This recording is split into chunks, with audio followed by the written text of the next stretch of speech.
महाराष्ट्र नवनिर्माण सेनेचे अध्यक्ष राज ठाकरे, राष्ट्रवादी काँग्रेसचे नेते आणि आमचे मित्र जयंतराव, व्यासपीठावरील सर्व जे उद्या मुंबईचं रक्षण करणार आहेत ते भावी नगरसेवक आणि तिन्ही पक्षाचे मान्यवर नेते आणि जमलेल्या माझ्या तमाम हिंदू बांधवांनो, भगिनींनो आणि मातांनो,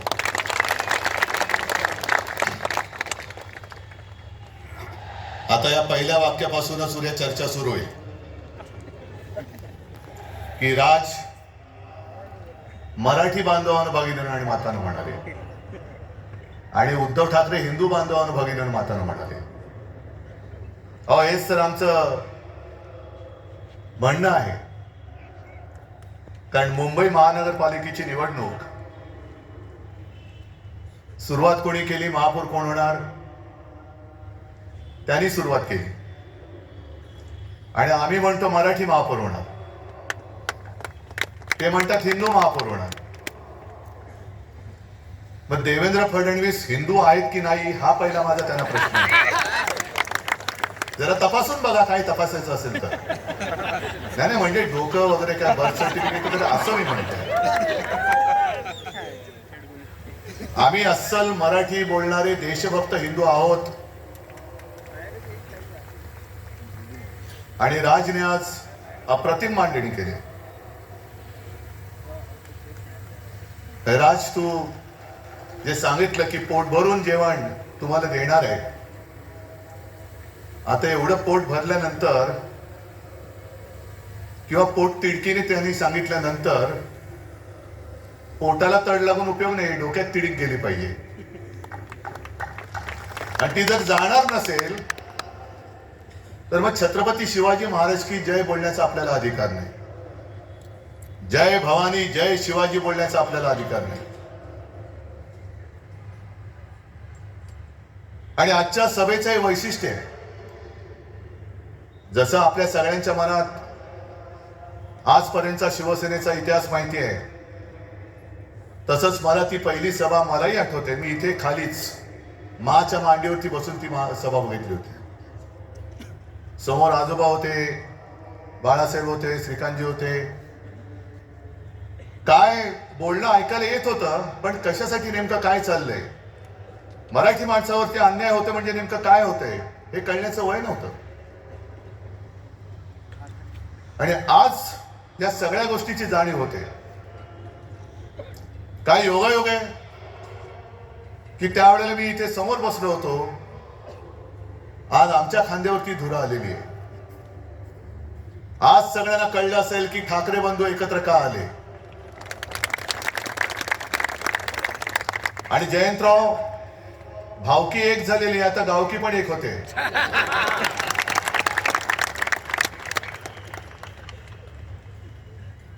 अनेक जण आतापर्यंत प्रश्न विचारत होते की ठाकरेंच्या अस्तित्वाची लढाई आहे का. अरे, ठाकरेंचं अस्तित्व तरुणाला अजून जन्माला नाही आलं, हे बघा समोर बसले ते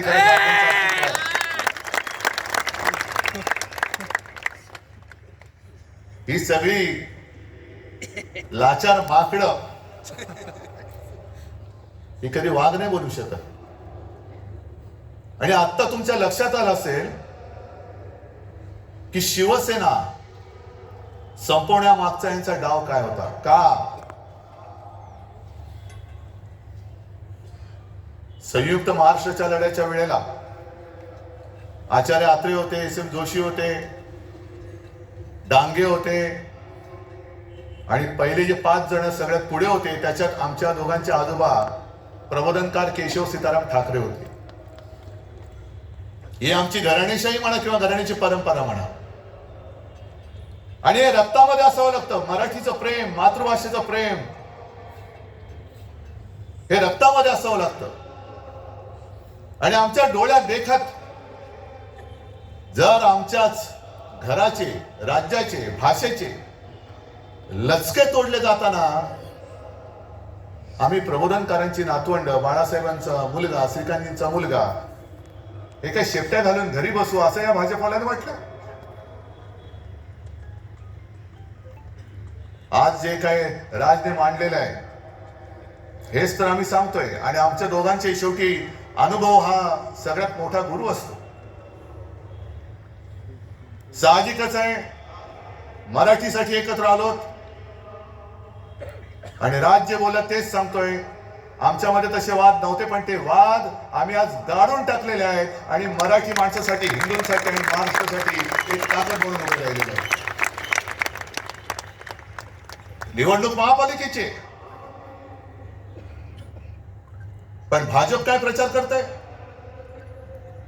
दर निवडणूक आल्यानंतर यांचा पूर्वी एक विकृत डान्स होता, त्याला रोंबा सोंबा म्हणायचे. अश्लील सगळे चाळे सुरू व्हायचे आणि मग त्याला लोकांनी हडतूड केलं होती, तो बंद झाला. तशी प्रत्येक निवडणूक आल्यानंतर हे भाजपकडे रोंबा सोंबा खेळायला लागतात. हिंदू मुस्लिम, मराठी अमराठी, महापौर कोण होणार. मला वाटतं आदित्यनी सगळी केलेली कामं तुम्हाला सांगितलेली आहे. आणि देवेंद्र फडणवीसांनी जे एक आव्हान दिलं की उद्धव ठाकरेंचं एक तरी भाषण असं दाखवा की ते विकासावरती बोलले, मी 1000 रुपये देतो. नको, चोराचा पैसा मला नको, चोरलेला पैसा नको.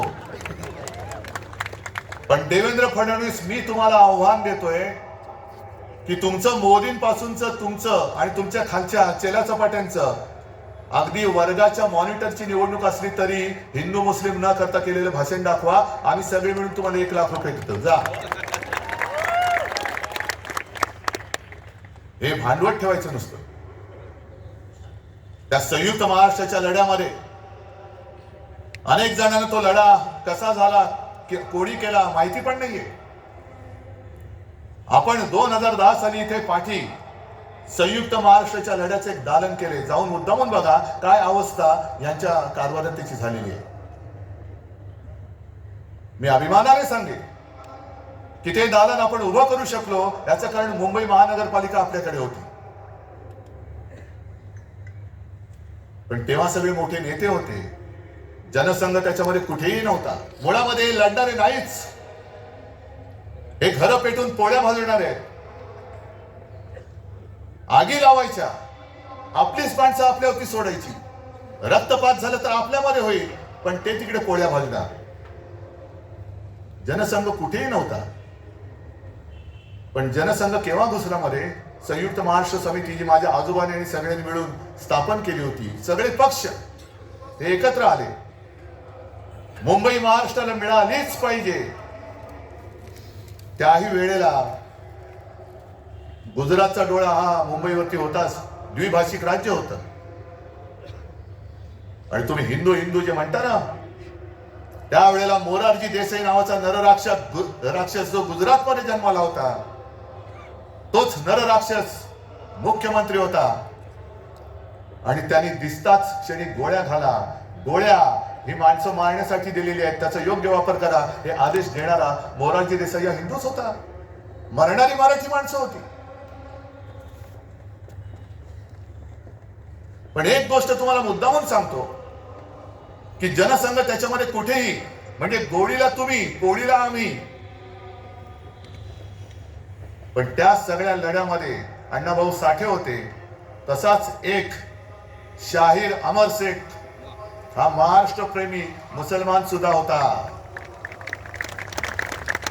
आणि तो ठणकावून सांगायचा, जागा मराठा आम, जमाना बदलेगा.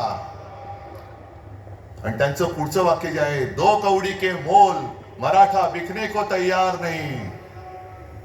तो शिल्लक राहिलाय का आज मराठी माणूस? 2 कौडी के मोल, मराठा बिकने को तैयार नहीं. हे छाती ठोकपणे दिल्ली शहरांना ठणकावून सांगणारा अमर शेख. अहो मेवा भाऊ, तुम्ही आम्हाला काय शिकवताय? हे सगळं अदानीकरण चाललेलं आहे. आमची मुंबई, मुंबादेवीच्या नावावरून तिचं नाव आम्ही मुंबई ठेवलं. मला आता भीती वाटते. म्हणजे भीती तर वाटत नाही, कारण तुम्ही एवढे म्हटल्यानंतर त्यांना भीती वाटली पाहिजे की मुंबईचं परत बॉम्बे करण्याचा त्यांच्या मनामध्ये डाव आहे का? आणि तो अण्णामलाई आला, त्याला मला खास धन्यवाद द्यायचे. का धन्यवाद? कारण तो नकळत बोलून गेला. भाजपच्या मनातलं जे काळं आहे तो ते बोलून गेलेलं आहे. असंच ज्या वेळेला लोकसभेच्या सुमारास त्यांनी जो नारा दिला होता, आपकी बार 400 पार, मी म्हटलं होतं आपकी बार तडीपार. आणि त्यांच्याच खासदारांनी बिंग फोडलं होतं की 400 पार का? कारण आम्हाला संविधान बदलायचंय. संविधान का बदलायचंय? तर एका साध्या मराठी माणसाने लिहिलेलं ते संविधान, यानं तर देवाने पाठवलंय. पण एक साधा माणूस संविधान लिहितो आणि त्या संविधानाच्या आधारावरती देश चालतो, असं काही शक्य आहे? आज ही सगळी परिस्थिती तुम्हाला दाखवल्यानंतर मी जिथे जातोय, ज्या ज्या महापालिका बघतोय, रिपोर्ट घेतोय, सगळीकडे एकच चालत आहे. आपली सोन्यासारखी मुंबई, ज्याच्या ठेवी आपण 92,000 कोटीपर्यंत नेल्या होत्या, त्या यांनी 70,000 कोटीपर्यंत तोडलेल्या आहेत. आज आपण हे सगळं प्रदूषण बघतोय.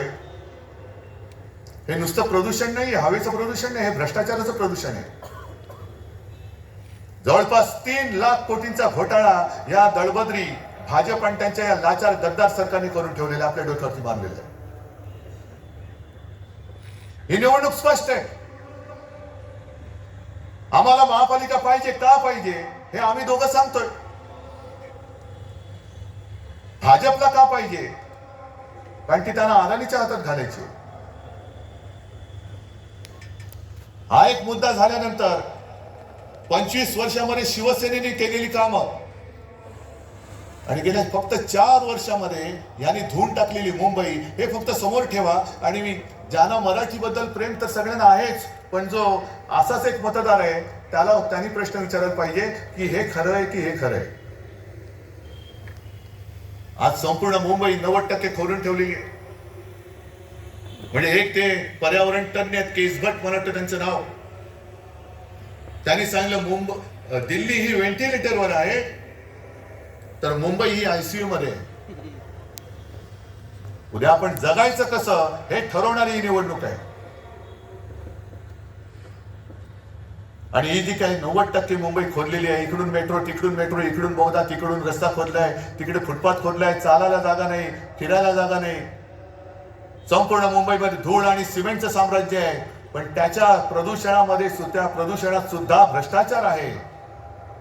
कारण या सर्व कामांसाठी जे सिमेंट वापरलं जाते त्यातलं 50 ते 60% सिमेंट हे अदानीच्या कंपनीकडनं खरेदी केलं जाते. तुम्ही बसा मांडत, हिंदू मुस्लिम महापौर कोण होणार, हा होणार का तो होणार, तो होणार का हा होणार. मराठी माणसाने केवळ घाम गाळून मुंबई नाही मिळवली, तर रक्त सांडून मिळवलेली मुंबई. आणि आज ते मोठे कोणी नेते राहिलेले नाहीयेत. पण आमची घराण्याची परंपरा म्हणून, एक आमचं कर्तव्य म्हणून आम्ही तुमच्यासारख्या सगळ्या सैनिकांच्या साथीने हे आक्रमण परतवण्यासाठी उभे राहिलेलो आहोत. आमच्या सोबत येणार आहात की नाही हे ज्याचं त्यांनी ठरवायचं आहे. ही काही पहिली निवडणूक नाहीये. शिवसेनेला तर यावर्षी 60 वर्ष होती. अनेक निवडणुका आल्या आणि अनेक निवडणुका झाल्या. काही शिवसेना जिंकली, काही शिवसेना हरली. भारतीय जनता पक्षाबरोबर युती झाली, हिंदुत्वासाठी केली. आणि याच व्यासपीठावरती तोही काळ आठवते, तीही मीटिंग मला आठवते, ज्या मीटिंग मध्ये शिवसेना प्रमुख जॉर्ज फर्नांडिस आणि पवार साहेब होते. युत्या होतात, आघाड्या होतात, मतभेद होतात, लोक दूर जातात. आता नितीश कुमारचं उदाहरण बघितल्यानंतर मला भारतीय जनता पक्षाला हेच प्रश्न विचारायचे की तुम्हाला हिंदुत्ववादी असलेली शिवसेना का नको, याचं उत्तर आज आम्हाला मिळते. तुम्हाला मुफ्ती मेहबूबा मुफ्ती चालते. संघ मुक्त भारत म्हणजे संघ नको म्हणणारा नितीश कुमार चालतो. मोदींना अतिरेकी म्हणणारे चंद्रबाबू चालतात. पण शिवसेना नको, याचं कारण जोपर्यंत शिवसेना आहे तोपर्यंत तुम्हाला मुंबईचा घास गिळता येणार नाही हे फक्त माहिती आहे, म्हणून तुम्हाला शिवसेना नको आहे. कारण आघाड्या तुटतात मी म्हटलं ना, पण पक्ष संपवण्याचा हा विकृतपणा हा शिवसेनेबरोबर त्यांनी पहिल्यांदा केलेला आहे. आणि महाराष्ट्राच्या ज्या दोन शक्ती, अरे तुमचा कुठला बँडवाले आहात तुम्ही? नुसता मोदींचे बँडवाले तुम्ही, आमचा ब्रँड संपवला निघाला. आज ठाकरे तर आम्ही आहोत, एकच आहोत, पण पवार साहेब सुद्धा आमच्या सोबत आहेत. ज्या पवार साहेबांनी देशामध्ये सुद्धा एक मोठं काम केलेलं आहे, म्हणून ही दोन नावं पुसून टाकायची. हे एकदा संपले तर मराठी माणूस उभाच राहू शकत नाही. पण त्यांना अजून कळलेलं नाहीये, मराठी माणूस सहनशील आहे, दयावान आहे. पण कोण जर का अंगावर आला तर शिवसेना प्रमुखांची शिकवण आम्हाला आहे, एक तर कोणावरती वार करू नका, पण जर अंगावर कोण हात उगारला तर तो हात जागेवर ठेवू नका. आम्ही कोणाला घाबरवण्यासाठी युती केलेली नाहीये, आम्ही कोणाचं काही हिसकावून घेण्यासाठी युती केलेली नाहीये. पण आमच्याच घरामध्ये येऊन जे दादागिरी करतायत त्यांच्या विरुद्ध आम्ही आवाज नाही उठवायचा तर काय लेंड्या टाकायच्या? आणि मला एक मराठी माणूस असा दाखवा की जो परराज्यात जाऊन यांचे जे पोपटलाल आहेत त्यांच्यासारखा दादागिरी करतोय. एक माणूस दाखवा, उभा चिरून टाकतील त्याला. पण मराठी माणसाला जो एक काही दुईचा शाप आहे हे शिवतीर्थ आहे. आज आपण शपथ घेतली पाहिजे की त्या दुईच्या शापाला सुद्धा आपण कायमचं गाडून टाकू. शिवरायाच्या साक्षीने शपथ घेतली पाहिजे. नाहीतर औरंगजेबाचं श्री वाक्य शिवसेना प्रमुखांनी सांगितलेलं ना, या पहाडी मुलखात पराक्रम मुळामध्ये शिकवावंच लागत नाही. हे मराठे या पहाडी मुलखात तमाम दुनियेला भारी आहेत, यांना पराक्रम शिकवावं लागत नाही. पण दुईचं बीज इकडे खडकावर जरी भिरकावलं तरी एवढं रुसतं फोफावतं की पाहता पाहता तमाम दौलत तबाह करून टाकतं. हा दुईचा शाप गाडून टाकायचा. आणि भारतीय जनता पक्ष, मला कालच्या मुलाखतीत प्रश्न विचारला, तुम्ही वडिलांकडनं काय शिकलात? म्हटलं मी वडिलांकडनं त्याने जे त्यांच्या वडिलांनी शिकवलेलं तेच मी शिकलोय. म्हणजे काय? म्हटलं ढोंगावरती लाथ मार. मी ढोंगावरती लाथ मारतोय, भाजपच्या ढोंगावरती लाथ मारतोय. शब्द नीट ऐका, ढोंगावरती. कारण भाजपचाही ढोंग आहे, भाजपचं हिंदुत्व हे ढोंग आहे, भाजपचं देशप्रेम हे ढोंग आहे. त्या काश्मीरमध्ये पहलगाममध्ये हल्ला झाल्यानंतर अनेक माता भगिनींचा सिंदूर पुसला गेला. त्या सिंदूरची यात्रा. बरं, हल्ला कोणी केला? पाकिस्तान. ऑपरेशन सिंदूर.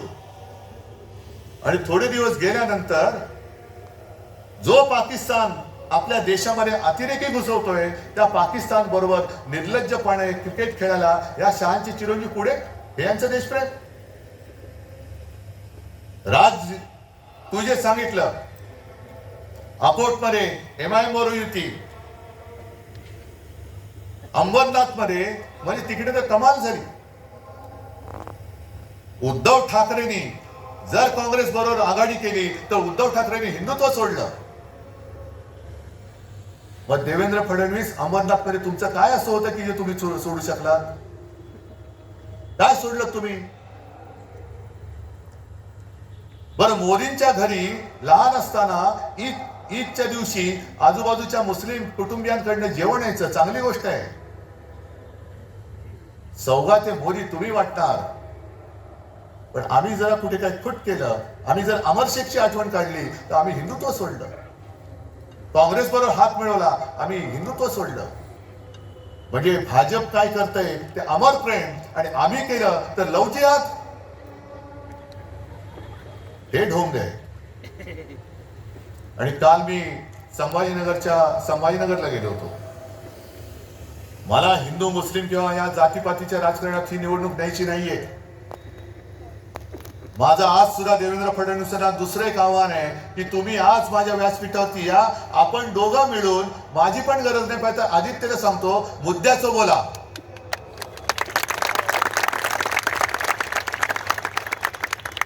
हे म्हणे शिवसेनेने मुंबईसाठी काय केलं, मराठी माणसासाठी काय केलं. मी विचारलं कोण विचारते, नाही सगळे मिंदे फिंदे एसनशी गट बिसनशी गट जे आहेत ना ते. म्हटलं या लोकांना महापालिका दाखवली ती शिवसेनेने दाखवलेली आहे. विधानसभेमध्ये पोचले, मंत्री झाले, या गद्दाराला मंत्री करण्याचं पाप हे मी केलं. हे अभिमानाने नाही, शर्मेने सांगावं लागते मला. पण जर का शिवसेना नसती तर ही विचारणारी माणसं आहेत, ही सगळी गद्दार, ही तर काय खान नाही येत नाही, मराठीच आहेत ना. कोणत्या तोंडाने तुम्ही आमच्या अंगावरती येत आहे. शिवसेनेने मुंबईसाठी काय केलं ही पुस्तिका घेऊनच आलेलो आहे आम्ही. शिवसेनेने मुंबईसाठी काय केलं, पुस्तिका छोटी आहे पण कामं मोठी आहे. ही प्रत्येकाकडे वाटलेली आहे, प्रत्येकाकडे वाटले.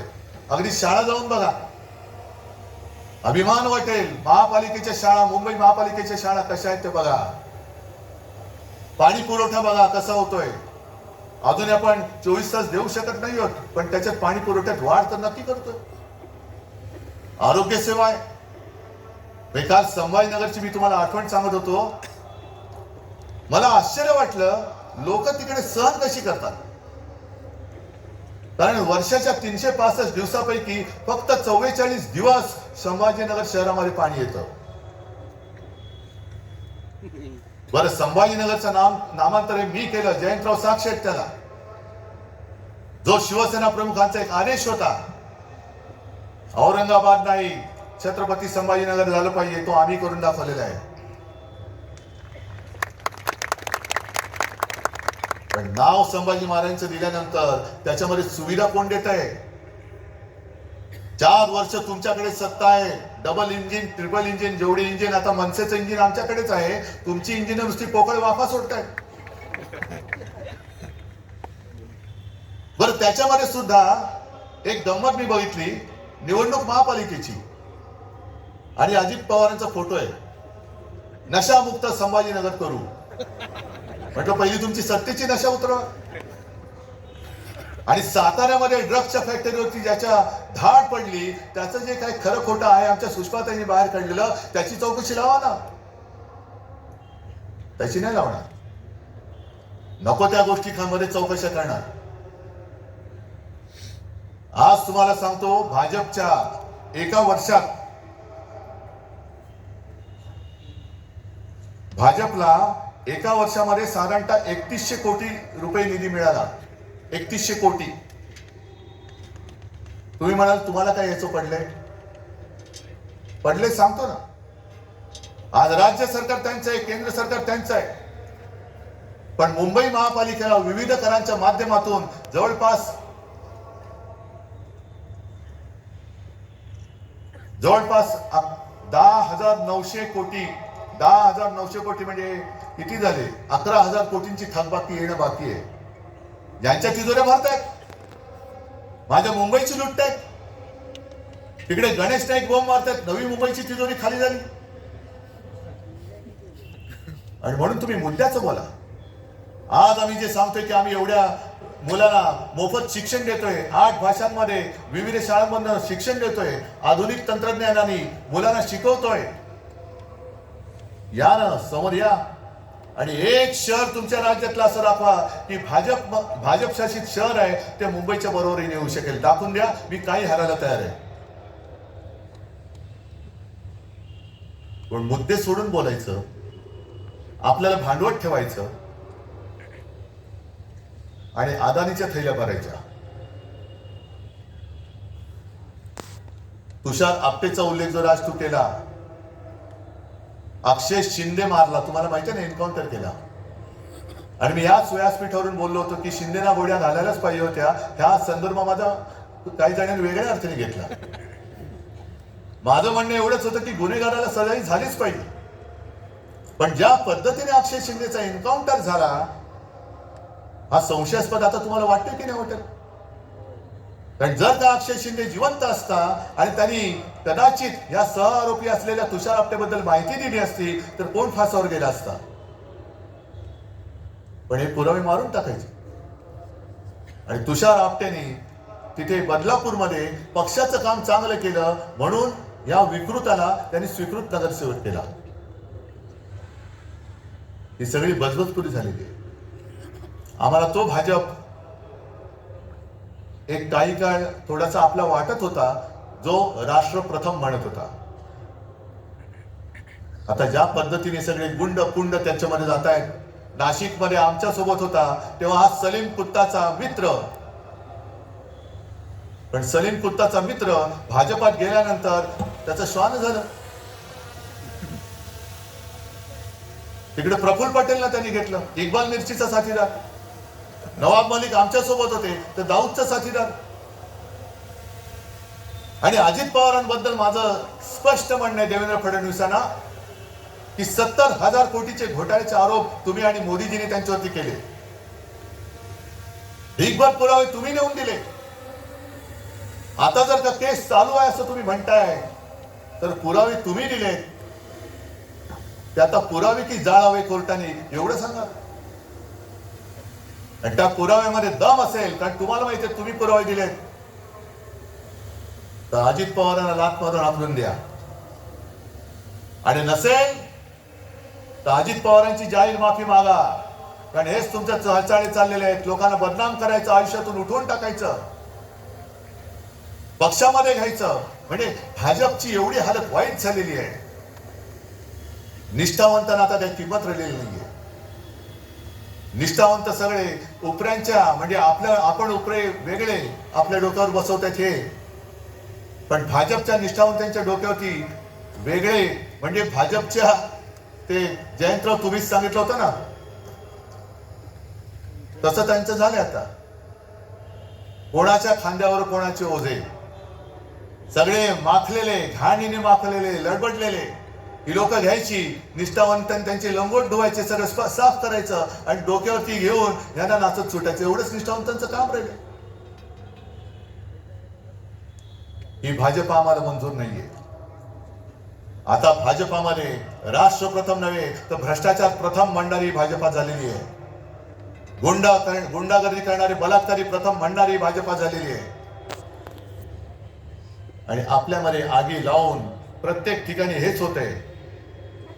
एका मोठ्या समाजाला डिवचायचं आणि त्याच्या विरुद्ध इतर समाजाला चिडवायचं. म्हणजे हा डिवचलेला समाज विरुद्ध गेला तरी चालेल पण बाकीचे चिडवलेले एकत्र येऊन हे भाजपला मतदान करतील. कसं करतील हे बघायचं. मी इथल्या मुंबईकरांना, तमाम मुंबईकरांना मी आवाहन करतोय, म्हणजे विनंती करतोय, हा लढा आमचा आहेच, मराठी माणसाचा आहेच. पण आज मुंबईमध्ये अनेक पिढ्या राहणारे इतर भाषिक आहेत. ज्या वेळेला मुंबईमध्ये संकट येतं, नैसर्गिक आपत्ती असेल, अतिरेकी हल्ला असेल, तेव्हा पहिल्यांदा जात पात धर्म न विचारता त्याला वाचवायला धावून जातो तो शिवसेना प्रमुखांचा शिवसैनिक धावून जातो. रक्तदान करायला पहिल्यांदा रांग लावून उभा राहतो तो भाजपवाला नाही राहत. तो तिकडे गोमूत्रासाठी लाईन लावेल पण रक्तदानासाठी नाही लावणार. गोमूत्र प्राशन करायला लाईन लावतील तिकडे. माणसं मरतायत, नाही गोमूत्र प्राशन केलं तर त्याची जीव वाचतील. तुमचं हिंदुत्व. पण रक्तदान करताना सुद्धा शिवसैनिक कधी विचारत नाही हे माझं रक्त कोणाला जाणार आहे. हे असे अण्णा मला येतील आणि जातील, मलाही खाणारे येतील आणि जातील, ओरबाडून आपल्याला काढलं जात आहे. आणि म्हणून आम्ही पोट तिडकीने हा लढा उभारलेला आहे. नाही तर आम्ही पण गेलो असतो ना. हे एवढं देश भरून अडाणीने टाकलेलं आहे, त्याच्यात आम्ही आमची घरं भरली असती. काय फरक पडतोय?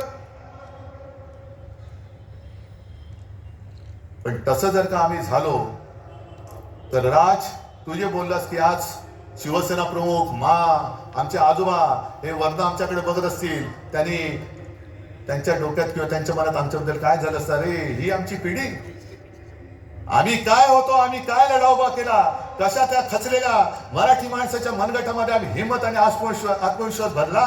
आणि ही माझी शेलपट मुलं आणि नातवंड नाही.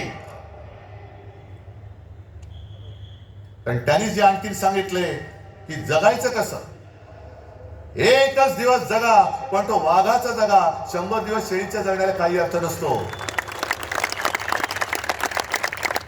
जगायचं असेल तर वाघ म्हणून जगा, आणि शेळी म्हणून जगायचं असेल तर भाजपात जा. जे गेलेत गद्दार त्यांना जाऊ दे. असे अनेक जण आले आणि गेले. जसा अस्वलाच्या अंगावरचा एक केस उपटला तरी काय फरक पडत नाहीये, केस येतच असतात.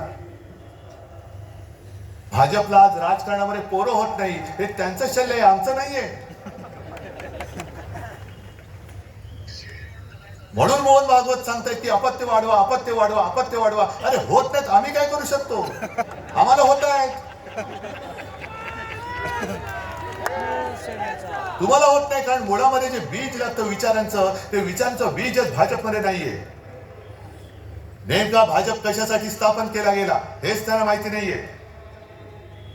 नक्की उठायचं कधी आणि बसायचं कधी हेच भाजपला माहित नाहीये. पक्ष जगणार कसा, ही आलेली सूज आहे, हा सत्तेचा माज आहे. आणि हा माज निदान एक लक्षात घ्या,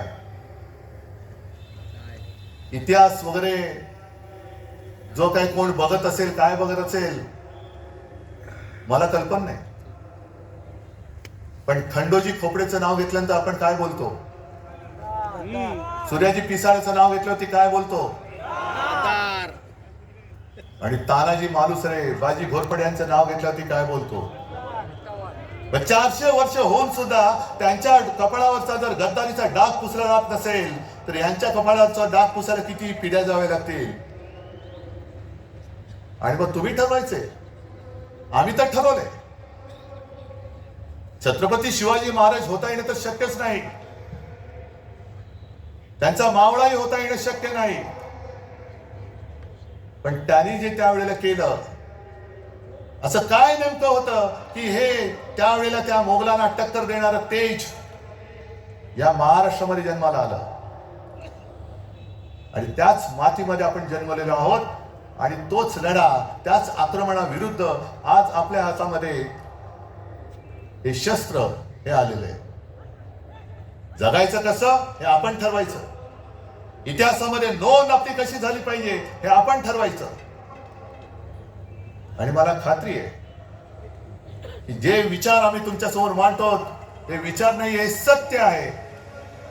आणि सत्य नाकारून जर का आज देखील कोणी पुन्हा भाजपच्या नादी लागणार असेल तर केवळ आपलंच नाही तर ते त्यांच्या पण मुलाबाळांचं आयुष्य धोक्यात घालतायत. आणि म्हणून एकच हात जोडून विनंती आहे, मी हात इतर कोणासमोर जोडत नाही, पण हे जे काय सैन्य आहे, हातामध्ये भगवा घेतलेलं सैन्य आहे, त्यांच्या समोर मी हात जोडतोय. आता हात एवढ्यासाठी जोडतोय की आता वेळ आलेली आहे, हाताची घडी सोडा आणि हातामध्ये मशाल घ्या, इंजिन सोबत आहे आणि विजयाची तुतारी फुंका. आणि हे फक्त छत्रपतींचा महाराष्ट्र करू शकतो. जो सेनापती बापटांनी सांगितलं होतं ना, महाराष्ट्र मेला तरी राष्ट्र मेले. महाराष्ट्र मरू शकत नाही, महाराष्ट्र कोणी मारू शकत नाही. आणि जो राष्ट्राला मारायला येईल त्याला मारल्याशिवाय महाराष्ट्र राहत नाही, हे दाखवण्याची वेळ आलेली आहे. आणि तेवढ्याच करता ही जी काही एकजूट केलेली आहे ही त्याच्यासाठी केलेली आहे, ही गंमत म्हणून केलेली एकजूट नाहीये. आपण शपथ घेतली पाहिजे. रक्त सांडून मिळवून दिलेली मुंबई आपल्याला आहे. मराठी माणसाने रक्त सांडून मिळवून दिलेली मुंबई आहे. आम्ही ही मुंबई तुटू देणार नाही, लुटू देणार नाही आणि झुकू देणार नाही. ही शपथ घेऊन आम्ही उद्याच्या युद्धाला सामोरं जात आहोत. सगळ्यांना शुभेच्छा देतो. जय हिंद, जय महाराष्ट्र.